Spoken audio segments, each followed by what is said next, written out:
Boa noite, pessoal, tudo bem? Vamos iniciar nossa transmissão, nossa live dessa semana.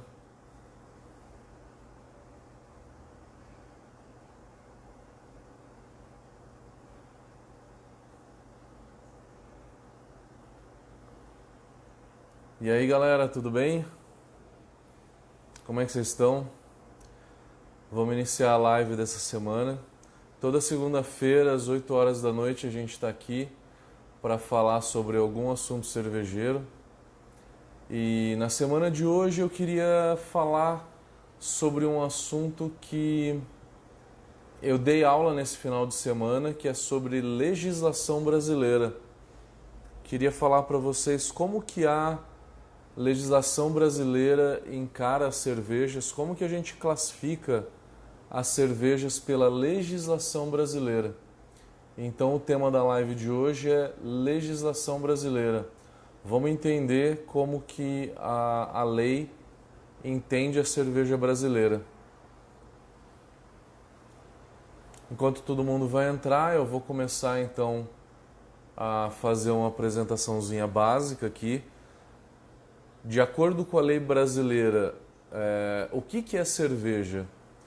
Cerveja é um fermentado de cevada, não simplesmente cevada. Cerveja é um fermentado de malte de cevada, né? Tem que ser específico nisso, tem que ser malte de cevada. Não pode ser malte de trigo. O trigo, ele é considerado, mesmo que malteado, ele é considerado um adjunto pela legislação brasileira. O mínimo que a gente tem que ter é 55% de malte de cevada. Então, a legislação brasileira, a gente tem que ter no mínimo 55% de malte de cevada, né? Cerveja, então, pela legislação brasileira, de uma forma geral, ela é um fermentado de malte de cevada ou extrato de malte, que pode também conter adjuntos, e aí a gente está falando de arroz, de milho, entre outros cereais, tá? Inclusive o açúcar, tá? O açúcar, ele é um adjunto porque ele provê açúcar fermentável para a nossa cerveja. Então, a cerveja ela pode ser feita não apenas de malte, mas de alguns adjuntos também. É aceito adjuntos. Pela legislação brasileira, a cerveja tem que passar por um processo de fervura, de cocção. Tem que ter adição de lúpulo e tem que ser fermentada por algum micro-organismo. Como eu falei no começo, a cerveja tem que ter no mínimo 55% de malte de cevada. Teve um boato um tempo atrás, não sei se vocês lembram, que acabou viralizando em muitos grupos aí, que não existia mais limite de adjunto na cerveja. Isso foi uma fake news, foi uma notícia completamente descabida que foi lançada pelo G1. Ninguém entendeu ainda muito bem o porquê que essa notícia foi dada. Porque alguém da cerveja artesanal querendo falar mal da cerveja comercial? Eu duvido que alguém tenha feito algo nesse sentido. Ou se foi um jornalista que realmente errou a mão, realmente errou na hora de pensar, de interpretar o que tinha acabado de sair na legislação brasileira, que era o seguinte: cerveja, antigamente, a gente não poderia usar fruta. A gente tinha que usar extrato ou suco. E não poderia adição de derivados animais, como mel, né? O que a gente sempre usa é mel e lactose. Em termos de fruta, a gente faz Catarina Sours, entre diversas outras sours, né, que a gente usa fruta. E não necessariamente sour, mas diversas outras cervejas que vão frutas. O que aconteceu foi que, no começo desse ano, acabou tendo uma normativa do Ministério da Agricultura em que permite esse tipo de fruta e outros adjuntos provenientes de origem animal. O estardalhaço foi tanto quando deu essa notícia falsa por conta de não ter mais limite de adjuntos, que no mesmo dia o negócio ele foi tão viralizado que todos os grupos cervejeiros apareceu e todo mundo repassando. Foi um auê, que foi obrigado o Carlos Miller, que é o coordenador geral de bebidas do Ministério da Agricultura, a gravar um vídeo para publicar para o pessoal e falar: pessoal, isso não tem nada a ver, isso foi realmente uma fake news e isso não tem nada a ver, não tem cabimento. O que aconteceu agora há pouco foi a liberação de frutas e foi a liberação de adjuntos provenientes, né, de origem animal. O que aconteceu foi isso, então. Antes dessa lei, antes dessa normativa que aconteceu esse ano, o pessoal não poderia chamar de cerveja. Quem fizesse uma cerveja com mel, vide então a Colorado Apia. A Colorado Apia era uma cerveja que tinha adição de mel. E tendo essa adição de mel, ela não poderia ser chamada de cerveja. Era uma bebida fermentada mista, né? Mas agora pode ser chamada de cerveja. Outra classificação que eu quero falar para vocês é: quem já for tendo pergunta, pode ir já colocando no chat, que aí na hora que eu for responder as perguntas, eu volto todo o chat e vou lendo as perguntas, tá? A cerveja ela também é classificada por... Não é graduação alcoólica. A gente acha que é por graduação alcoólica. Na hora que a gente lê lá no rótulo cerveja forte, não é a graduação alcoólica que está interferindo nisso. É a OG da cerveja.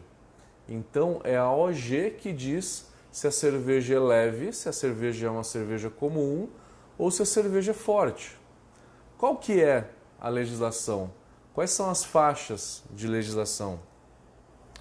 A cerveja comum ou simplesmente cerveja, não preciso escrever cerveja comum, cerveja normal. Eu posso escrever simplesmente cerveja no rótulo. Ela tem uma OG, uma densidade original, que vai de 10,5 grau Plato. Grau Plato é a unidade que é utilizada pela cerveja no mundo inteiro. É a medida de densidade oficial do mundo, né? Na hora que a gente fala de densidade de cerveja. Então uma cerveja comum ela tem de 10,5 grau Plato a 12 grau Plato. Quem está familiarizado a grau Plato, tudo bem, já sabe mais ou menos qual que é a graduação alcoólica que a gente está falando. Quem não está familiarizado em grau Plato, a gente fala para vocês qual que é essa graduação alcoólica. 10,5 é por volta de 4,2% de álcool, 4,2 ABV. E 12 grau Plato dá uma cerveja de 5,1, 5,2 de álcool.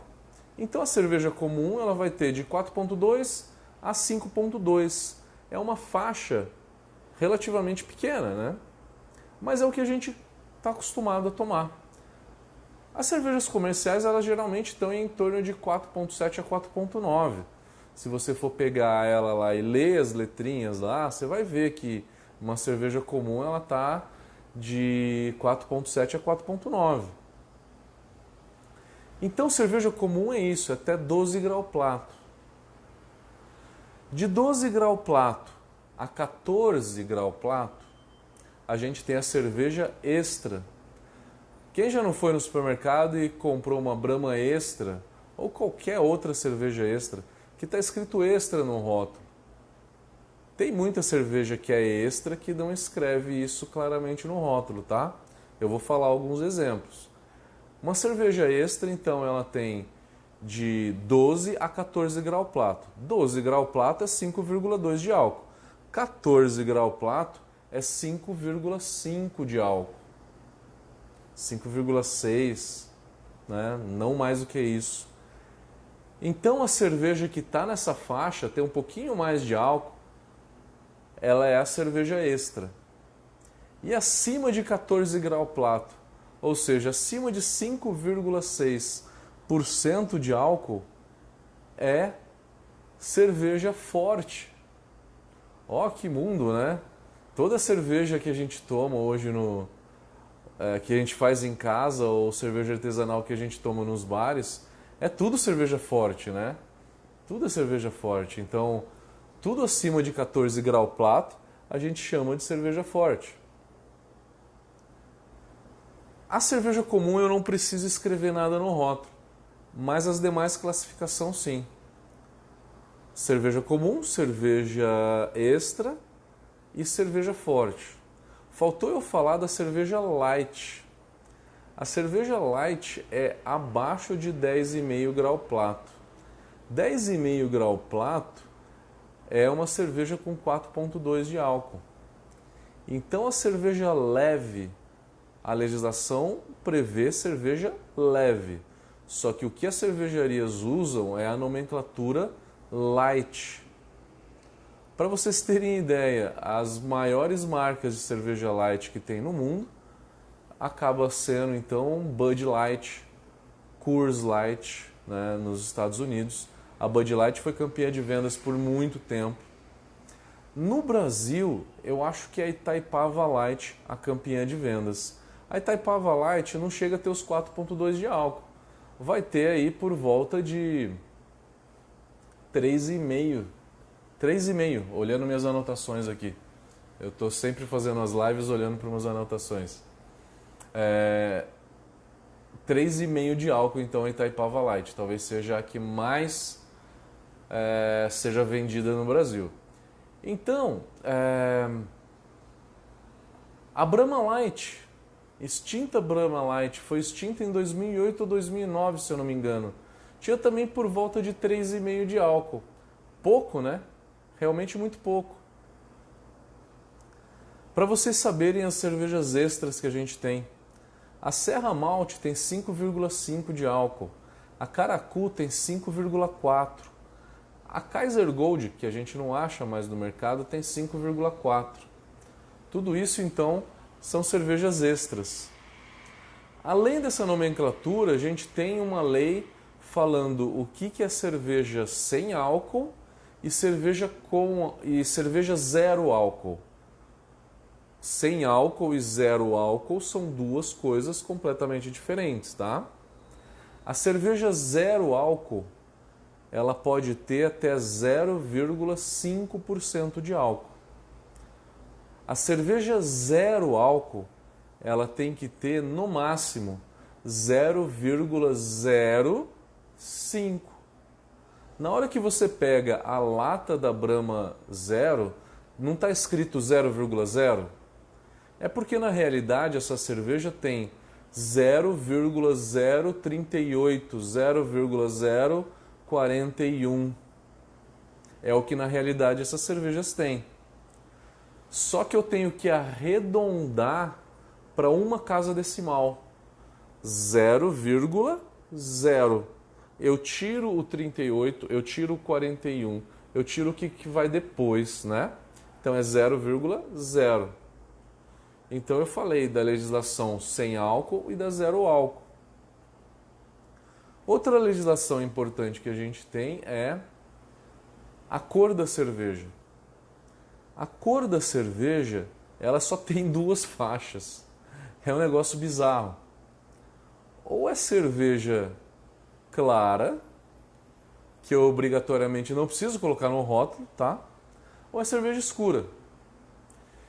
E aí, a divisão entre uma faixa e outra é exatamente 20 EBC. EBC é uma unidade que a gente usa para medir cor. Essa unidade para medir cor, o quanto que é 20 EBC? Deixa eu procurar alguma coisa aqui que seja 20, por volta de 20 EBC. talvez seja uma APA ou uma IPA. Pegando aqui o livro do Kunze, mais ou menos esse amarelo aqui, esse amarelo um pouco mais intenso aqui, seja 20 EBC, tá? Mais ou menos esse amarelo um pouco mais embaixo do livro, não o amarelo de cima não. O amarelo aqui, ó, um pouquinho mais embaixo aqui do livro. Esse amarelo bem dourado, quase puxando para um âmbar, para um avermelhado, né? Então, isso é 10 EBC, 20 EBC. Então, uma IPA, ela fica ali, ela bate na trave. Pode ser clara, pode ser escura. A gente está cansado, então, de tomar IPA, que é forte escura, cerveja forte escura.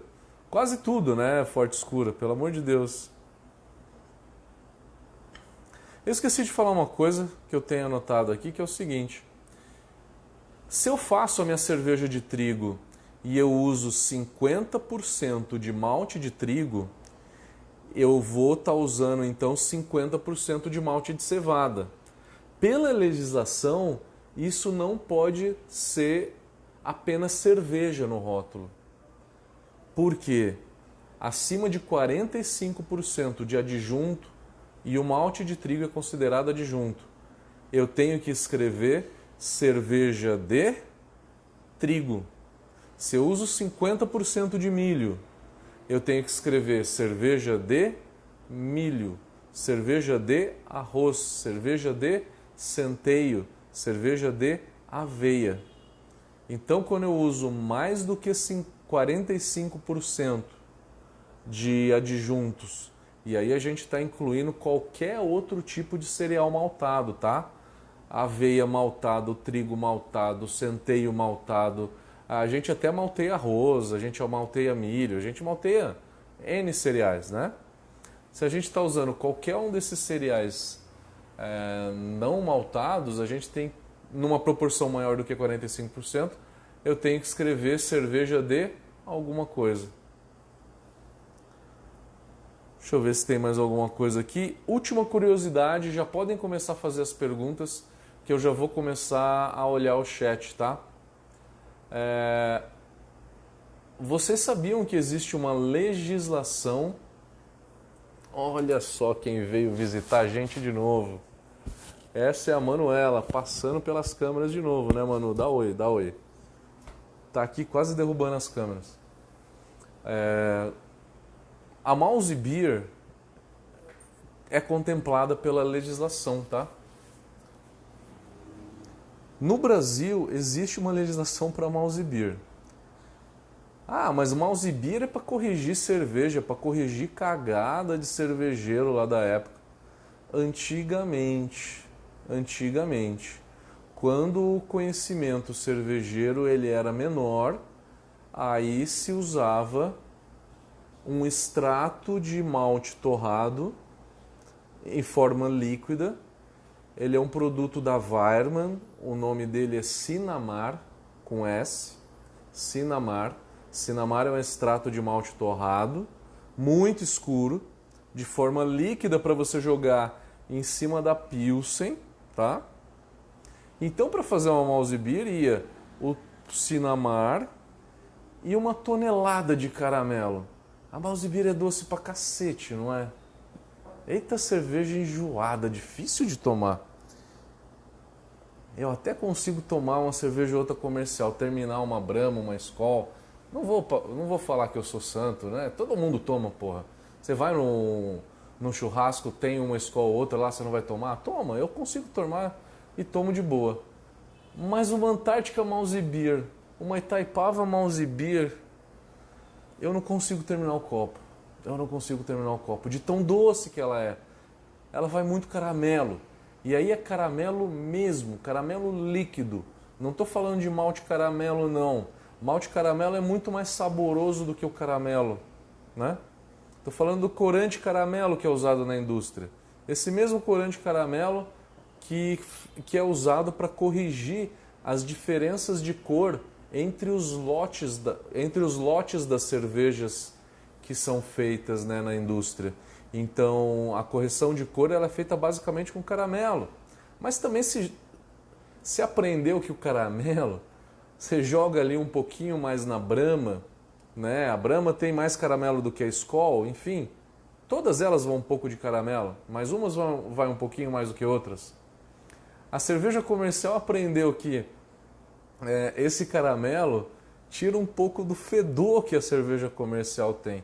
Pelo amor de Deus, aquilo lá é um produto fermentado em alta temperatura. A Skol e a Brahma levam 4 dias para fermentar, 3 dias para fermentar em um último dia de parada de diacetil. 4 mais 3 dias de maturação, em 7 dias está na garrafa. Não é só Brahma e Skol não, tá? Eles são campeões em acelerar a fermentação e acelerar o processo. A gente tem N outros. E a gente sabe que acelerar a fermentação dá aquele fedor todo, né? E aí eles embutem na cabeça, fazem uma lavagem cerebral na gente para falar assim, ó, cara, vai lá e toma sua cerveja trincando. Cerveja só é boa se ela for trincando. É lógico, quanto mais frio, menos eu sinto os defeitos dela. O caramelo também vem com essa finalidade de acabar escondendo todos esses defeitos das cervejas comerciais, tá? Antigamente a Malzbier era feita para se corrigir, então, uma cerveja que deu cagada. Ela surgiu dessa forma, creio eu, tá? Creio eu. Porque antigamente a gente tinha menos conhecimento. Né? Eu tô falando de 1970, 60. Antes até. Eu lembro de propaganda da Malzbier aqui de mais de 100 anos atrás. Eu lembro de propaganda aqui de... Cara, não sei se é 30 ou 40, que falava que nutria as mulheres grávidas, né? Se vocês procurarem na internet, vocês vão achar isso. É daí que veio essa história que cerveja escura nutre mulher grávida. Pelo amor de Deus. Veio da lavagem cerebral que eles fizeram na gente. Então, antigamente, tinha pouco conhecimento. Por quê? O sujeito que morava aqui no Brasil, trabalhava numa cervejaria e queria se formar mestre cervejeiro, ele tinha que aprender alemão. E passar 2 anos fazendo um curso técnico de cervejaria ou 4 ou 5 anos fazendo a engenharia cervejeira. Para o bonitão aqui foi muito mais fácil fazer um curso de 6 meses lá em Berlim em inglês, né? Foi muito mais fácil. Foi muito mais fácil, muito mais prático. Imagina eu ter que aprender alemão para depois estudar cerveja? Pelo amor de Deus. Então, antigamente era falta de conhecimento. Hoje, a Malzbier, ela sai desde a sua concepção, né, até o invase como Malzbier. Porque hoje não tem mais problema de produção, ninguém mais joga lote fora, ninguém faz mais, né, cagada em produção. Então, hoje já sai ali, já sai na sua concepção, né? Se eu jogar algum aromatizante, estava faltando falar disso. Se eu jogar algum aromatizante, eu tenho que escrever cerveja sabor de, aroma de. Se eu jogo fruta ou extrato, é cerveja com maracujá, manga, né? Se eu jogo essas frutas. Cerveja com quer dizer que eu joguei fruta. Cerveja sabor de, cerveja aroma de, é que eu joguei uma essência. Bom, gente, a ideia das lives é sempre fazer uma discussão aí de 15, 20 minutos e depois abrir para perguntas. No total dá por volta de meia hora. A da semana passada que eu tava lá em Floripa, eu empolguei pra cacete, acabou dando quase 50 minutos. Né? A ideia não é ficar travando tanto vocês aí, não. Eu vou começar aqui a olhar os chats. Vou começar pelo Facebook. Grande Paulo, boa noite. Carola, não fez nenhuma pergunta escabrosa nessa semana, né? Você me pegou da outra vez, né? A Carola fez uma pergunta, qual que é a levedura que come amido, né? Eu tava falando de amido na semana passada. E aí eu não sabia, cara. Mas aí eu tava com a Gabriela da Levitec, eu já perguntei pra ela de cara, ela falou, Ah, Saccharomyces diastáticos. O próprio nome diz, diastáticos, né? Tem mais enzimas, quebra mais. O que ela faz? Ela joga uma enzima e vai quebrando pelas pontas do amido, né? Externo à célula, né? Externo à levedura e vai quebrando tal, para depois começar a consumir esses açúcares. Então Saccharomyces diastáticos e a Saccharomyces aminolíticas. Me pegou, hein, Carola? Pelo amor de Deus. Próxima vez fala pra mim, você sabia e não me contou. Gustavo, e aí, meu querido? Como é que você tá? Grande mestre Cas. Como é que você tá, meu querido? E aí, Léo, tudo bem? O Cas tá perguntando, mas nós dois já tomamos Itaipava com 7% a 8% na turma lá em Boituva. Vocês sabem que a cerveja comercial ela é fermentada em high gravity, né? Então ela é fermentada com 8% de álcool, 8,2%. E aí a gente teve o prazer de fazer uma visita lá na Petrópolis e tomar uma Itaipava de 8% de álcool sem filtrar. Cara, foi a melhor Itaipava da minha vida. Cara, eu nunca vou esquecer aquele dia, meu querido. Eu nunca vou esquecer, cara. Foi muito bom. Graças a dois grandes amigos meus, principalmente o Thiago Mesquita, que trabalha na Itaipava. Amigo meu que formou comigo lá em Berlim, fez uma visita campeã pra gente lá na Itaipava, lá em Boituva. Carola, tem uma curiosidade. Como faz cerveja sem álcool? Cozinham novamente? Exatamente, é isso que fazem. Agora você fez uma pergunta que eu sei responder, né? Se você cozinhar a cerveja na temperatura de ebulição do álcool, que acho que você sabe até melhor do que eu, por volta de 80 graus, 78, eu vou cozinhar e eu vou estragar a cerveja. Eu faço um vácuo na panela de fervura, né? É uma panela que faz vácuo e consegue fazer uma fervura a 35 graus e evaporar apenas o álcool, né? Com isso você não degrada a cerveja. Então é ferver numa panela que faz vácuo. Paulo Salmeron, se eu não colocar estas nomenclaturas no rótulo, existe alguma multa ou algo do tipo? Paulo, vai existir sim, cara. A gente tem que colocar essas nomenclaturas porque, cara, é bom para o consumidor. É bom para o consumidor. O consumidor tem que saber se a cerveja é leve, se a cerveja é extra, se a cerveja é forte, se a cerveja é escura. Cerveja clara eu não preciso colocar. Cerveja comum eu também não preciso colocar, mas o resto eu preciso sim. Carola tá falando, quero colocar cerveja de milho por aí. Porra, é só ir na esquina e comprar Skol. A Manuela tava com calor, a minha gatinha passou aqui, quase derrubou os dois. Porque vocês sabem que eu faço a live aqui tanto no Facebook, eu tô lendo o Facebook agora, tanto no Instagram, tá? Então, para pegar os dois públicos, para não deixar nenhum cervejeiro de fora. E quem perdeu alguma coisa, vai lá no YouTube, que geralmente no dia seguinte, 1 ou 2 dias depois, eu subo no YouTube, tá? Paulo Sameron, Ruari boliviana de mel é pior que caracu. Velho, se é tão ruim assim, eu confio em você, eu não quero nem tomar. Carola tá falando, as irlandesas tomam Guinness quando estão amamentando.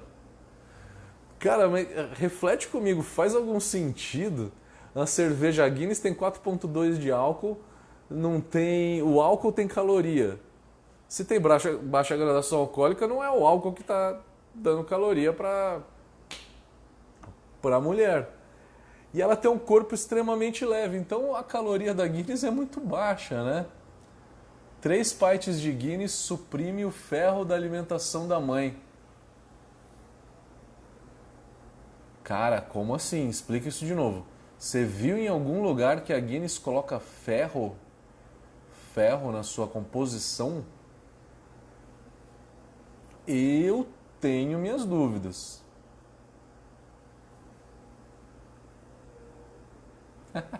Ô Carola, valeu a pergunta bizarra da outra vez, sim, com certeza. Com certeza. Eu não sei o gene do nome, o nome do gene que faz isso, tá? Paulo Salmeron. Estou fazendo cerveja de forma cigana. Fiz uma lager e coloquei rye maltose na receita. Mas no rótulo coloquei carboidratos. Está correto? Paulo, na minha concepção, você tem que colocar cereal não malteado, tá? Cereal não malteado e não açúcares, tá? Para tirar essa dúvida, você pode falar com algum fiscal do mapa, mas na minha concepção, sim, porque esse é um açúcar proveniente do milho. Quem sabe, cara, fiscal de mapa, cada um tem uma interpretação, cara. Pode ser que o cara aceite de boa. Tomás Loureiro está perguntando, Matheus, já que o assunto é legislação, as cervejarias brasileiras respeitam os teores alcoólicos dados aos seus rótulos? As comerciais, sim. Há uma tolerância de 0,3% de álcool, se não tem multa. A fiscalização acontece na cervejaria de grande porte. Na micro cervejaria, eu tenho certeza que muito cervejeiro erra a graduação alcoólica por falta de controle e falta de conhecimento de processo, tá? Não por má fé.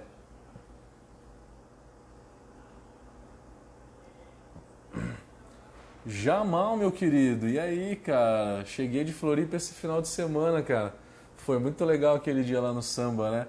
A gente foi no samba, eu, Jamal e Scott Janish, que estava dando lá a palestra no 5º Congresso de Floripa. Cara, foi sensacional aquele dia. Pena que você tomou leite, né, cara? Foi embora mais cedo, a gente ficou enchendo a cara até fechar o samba aquele dia, cara. Não, Jamal, eu vou lá pro Insta agora, que eu tô terminando o Face. Agora eu vou lá pro Insta agora.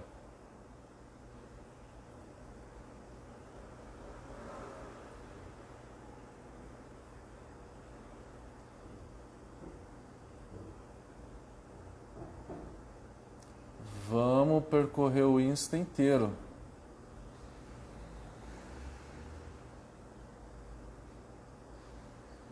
Thiago Bir, o que define cerveja é apenas as leis brasileiras ou estilos?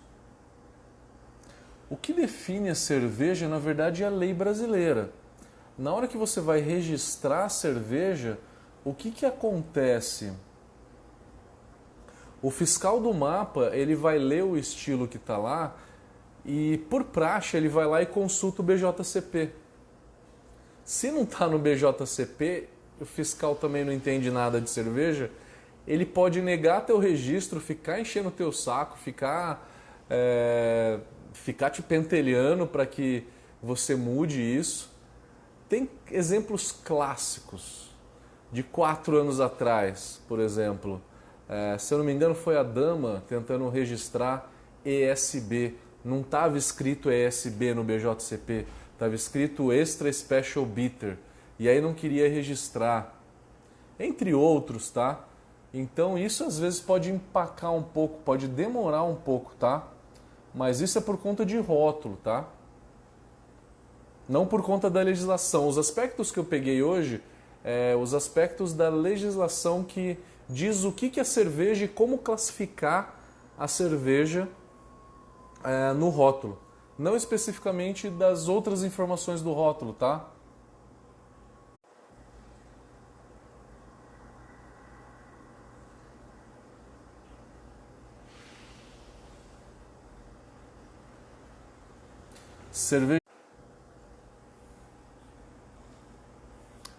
Cervejaria Alquimia.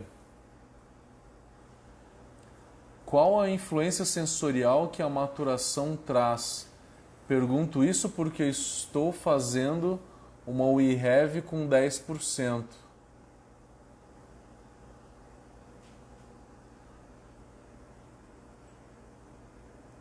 E quero saber se posso deixar maturar pouco no fermentador e deixar maturar na garrafa. A maturação, na verdade, ela acaba arredondando os sabores. Ela acaba arredondando os sabores,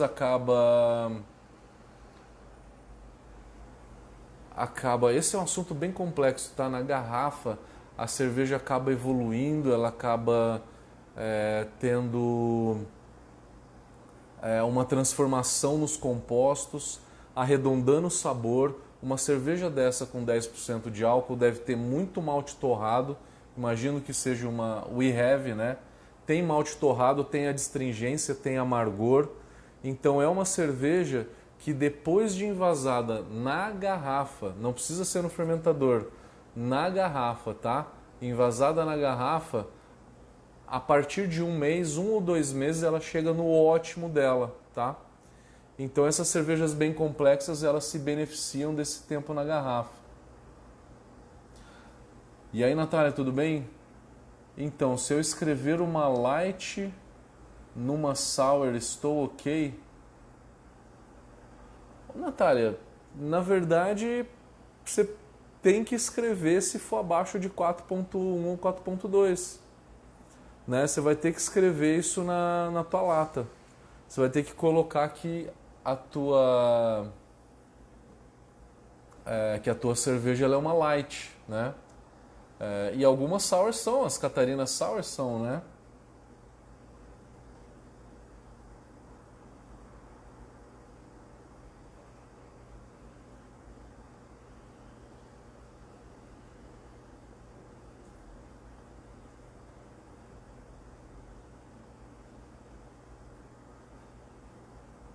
Tô tentando passar aqui o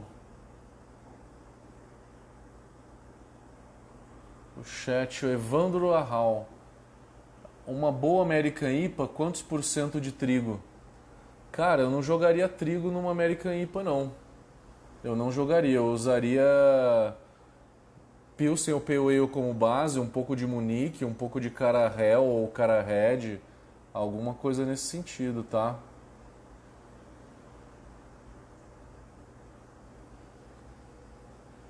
Evandro perguntando o tema de hoje. O tema de hoje é legislação brasileira. Como que a legislação vê a cerveja? O Evandro perguntando. 22 gramas por litro em algumas cervejas é real ou fake?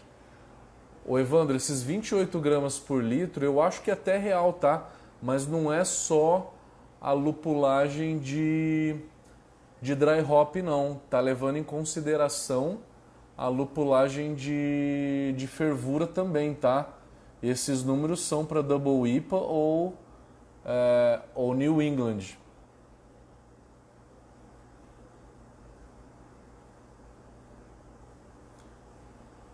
Como posso classificar uma Cream Ale no rótulo? Uma Cream Ale vai ser uma cerveja comum, então só escreve cerveja.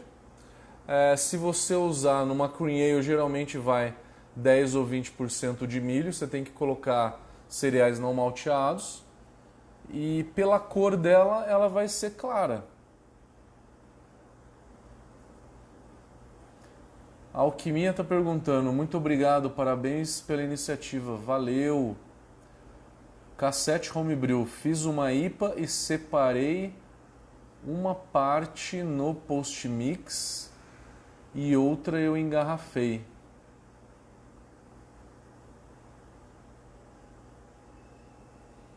Cara, e depois experimenta e vê qual que é a diferença das duas. O tema de hoje não é livre, a gente estava falando sobre legislação, as pessoas perguntando. A do post-mix ficou com um aroma horrível, quase de abacaxi podre, e da garrafa muito boa. Cara, o post-mix está contaminado, então.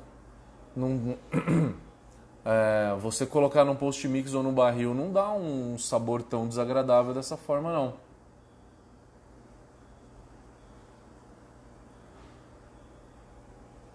Galera, terminamos? Então acho que tem... Acabaram todas as perguntas, né? Acho que acabaram todas as perguntas. Bom, Vejo que muita gente aqui participou do curso de tecnologia cervejeira. Foi um sucesso, a gente lançou a nossa primeira turma nesse final de semana em Floripa. E eu estou falando de legislação hoje porque está muito fresco na minha cabeça. Eu falei de legislação para o pessoal lá. Falei de legislação e mercado no primeiro dia e no segundo dia a gente falou de lúpulo. Foi muito bacana, já aconteceu o primeiro final de semana. Quem quiser ainda entrar no grupo, fica à vontade, tá? Porque essa aula ela tá gravada e ela vai subir daqui a 2 ou 3 dias. Está sendo editado para o pessoal do estúdio. E foi realmente muito legal, a produção, porque foi dentro de um estúdio de uma galera que faz isso há muito tempo. Então a transmissão saiu do estúdio muito forte, tá? A gente viu uma ou outra pessoa apenas na ponta tendo dificuldade com acesso, porque a internet da pessoa estava um pouco ruim, estava um pouco baixa. Isso acontece, né? A internet da pessoa na ponta está um pouco mais baixa, mas tudo que saiu do estúdio saiu muito bem, né? Um cenário bacana, fazendo troca de imagens, 2 câmeras mostrando, mais apresentação entrando na tela. Foi muito bacana, foi muito bacana. Quem tiver ainda interesse de entrar na turma, seja bem-vindo. Espera aí que eu vi que tem novas perguntas aqui.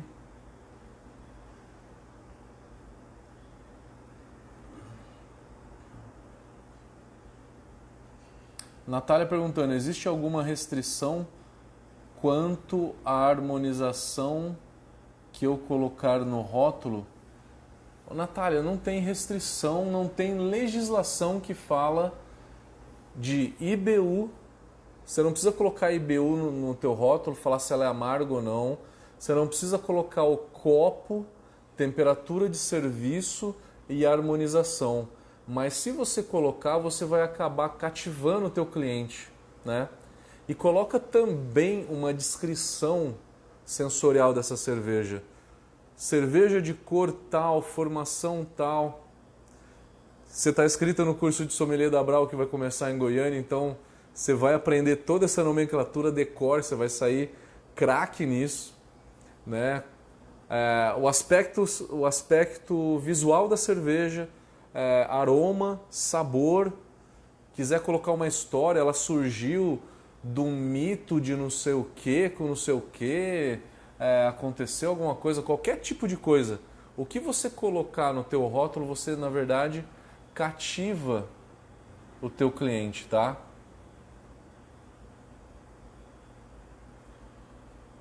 Qual o melhor momento para dry hop numa IPA?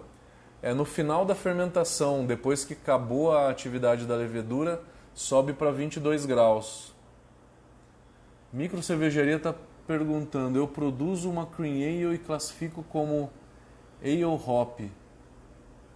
Ale Hop é o estilo, né? O nome que você vai dar. Pela legislação brasileira, a Cream Ale é uma cerveja comum, clara. Não precisa escrever nada nesse sentido no rótulo. Você vai colocar o estilo. E aí o estilo você deu o nome como Ale Hop, né? Espero que o cara do BJCP leia isso e entenda que isso é fácil de ser, isso é inteligível e fácil de ser entendido pelo teu consumidor. Senão ele vai pedir para você trocar. Natália, ansiosa pelo curso de sommelier. A gente também, Natália. A gente está com os últimos preparativos aqui. Estou mandando amanhã as taças ISO, né, para o curso, os cadernos de anotação, que são fichas de avaliação das cervejas. Vai ficar bem legal. Você vai aproveitar 2 aulas do Rossi, 2 aulas do Doug. Os caras são fera, E uma aula comigo só, né? Eu falo melhor de produção, né? Um pouquinho arranho de sommelier também. Galera, acho que acabou então. Vamos lá. Sábado eu estou em Ribeirão, com certeza. Vamos falar de lúpulo e legislação também lá.